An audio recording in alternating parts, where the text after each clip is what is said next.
சரவண பவோ ஓம் சரவண பவோ. உய்ய ஞானத்து ஆந்தோளிகா ராகம் ஜம்பதாளம்.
நெய்யதே சோத்திய கூறவதோதே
உய்ய ஞானத்து என துவங்கும் திருத்தணிகை திருப்புகழ். உய்ய ஞானத்து நெறி கைவிடாது எப்பொழுதும் உள்ள வேதத்துரை கூட உணர்வோதி பிறவித் துயரினின்றும் உய்யும் பொருட்டு நான் ஞான மார்க்கத்தை கைவிடாது எப்பொழுதும் கைவிடாது பற்றி உள்ள வேத சாஸ்திரங்களைக் கொண்டு அறிவு தெளிவுற ஓதி உள்ள மோகத்து இருளை விள்ள மோகப் பொருளை உள்ள மோகத்தருளி உறவாகி எனக்குள்ள மயக்க இருள் நீங்க ஆசை வைக்க வேண்டிய பொருளை வீட்டு இன்பத்தை கருதும்படியான ஆசை உன் அருளுதவியால் கிடைத்து உன் மீது விருப்பம் பெருகி வையம் ஏழுக்கு நிலை செய்யும் நீதி பழைய வல்ல மீது உற்பல செயலமேவும் வள்ளியா உலகு ஏழினையும் நிலைநிறுத்தி காக்கும் நீதி கொண்ட வள்ளியா கருணையனே பழைய திருவல்லம் என்னும் தலத்திலும் நீரோர் பரகிரியிலும் திருத்தணிகையிலும் வீற்றிருக்கும் வள்ளியா கருணையனே நின் புதிய வெள்ளில் தோய் முத்தமுறி கிள்ளி வீசு உற்று மலர் பணிவேனோ வள்ளியா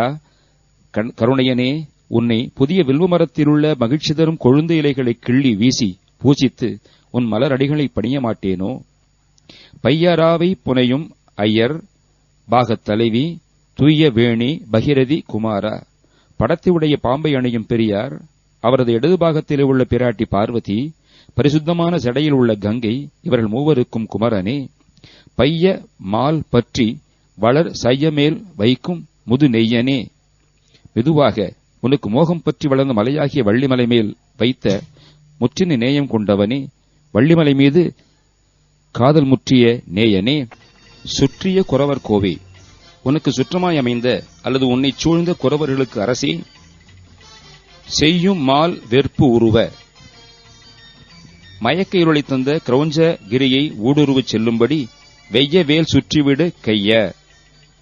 கடும் கோபம் கொண்ட வேலாயுதத்தை திரித்துவிட்ட கையனே மால் வைத்த திருமருகோனே திருமாலுக்கு வாய்த்த அழகிய மருமகனே அல்லது திருமால் தனது மார்பில் வைத்துள்ள லட்சுமியின் மருகனே தெய்வ யானைக்கு இளைய தெய்வ யானையாகிய கணபதிக்கு இளைய பெருமாளே வெள்ளை யானை தலைவ வெள்ளை யானை ஏராவதத்துக்கு தலைவனே தெய்வ யானைக்கு இனிய பெருமாளே தெய்வ யானை தேவசேனைக்கு இனிமை தரும் பெருமாளே அல்லது வெள்ளை யானை தலைவ தெய்வ யானைக்கு இனிய பெருமாளே ஐராவதத்துக்கு தலைமை கொண்டுள்ள தெய்வ யானைக்கு இனிய பெருமாளே உன்னை புதிய வில்வ மரத்தில் உள்ள மகிழ்ச்சி தரும் கொழுந்து இலைகளை கிள்ளி வீசி பூசித்து உன் மலரடிகளை பணிய மாட்டேனோ ஓம் சரவண